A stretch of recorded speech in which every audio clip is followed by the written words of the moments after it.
Obviously better known as a C2 paddler. What do you feel your chances are in the K1? Yeah, obviously when I started in the kayak, it's been, I think this is my 4th Worlds now in doubling up. But yeah, in the kayak, I've placed 4th at the Worlds before. That was before I took up C2, so I'm kind of, trying to learn the ropes again and try and get back in there. The important thing is I'm through to semi-finals, and at the end of the day you've got to be in it to win it. So I just take it one step at a time and hopefully make it through to the finals and then see what I can do. You took both runs this morning. What did you learn off your first run that improved your second run?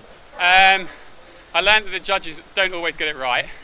I was given a touch and I very much dispute it. But these are the sort of things you've got to deal with. It happens. And my first run was okay. A couple of little mistakes here and there, but nothing big. So it was just a case of sticking to my plan and executing it. How was your preparation coming into this World Championships? It's been ideal, to be honest. We've done a few World Cups this year. We didn't do them all.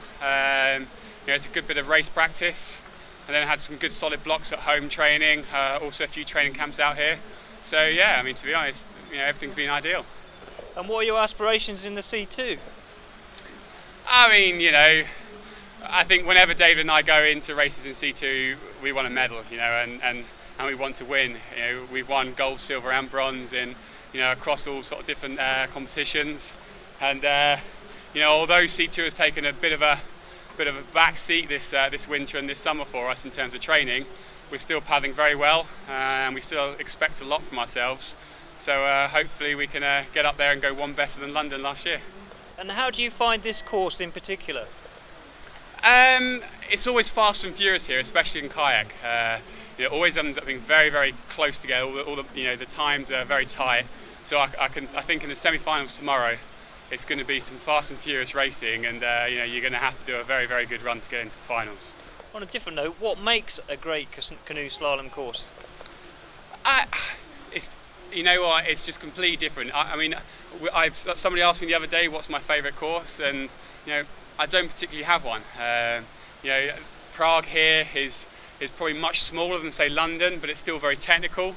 Then you've got sites like Bratislava, quite big, but with open spaces as well. London is just very continuous, and I just love a challenge, to be honest. And it's what's so great about the sport. Every site's different, every course we race on is different, and so for the athletes and for the spectators, it's always changing. It's never the same.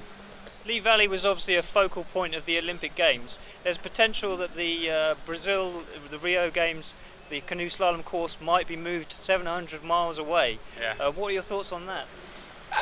Obviously, as an athlete, you'd want to be a bit closer to what's going on. But at the end of the day, the important thing for us as a sport is that we're in the Olympics. And it's a bit of a tricky one, and I think for me, either way, I'll deal with it perfectly fine.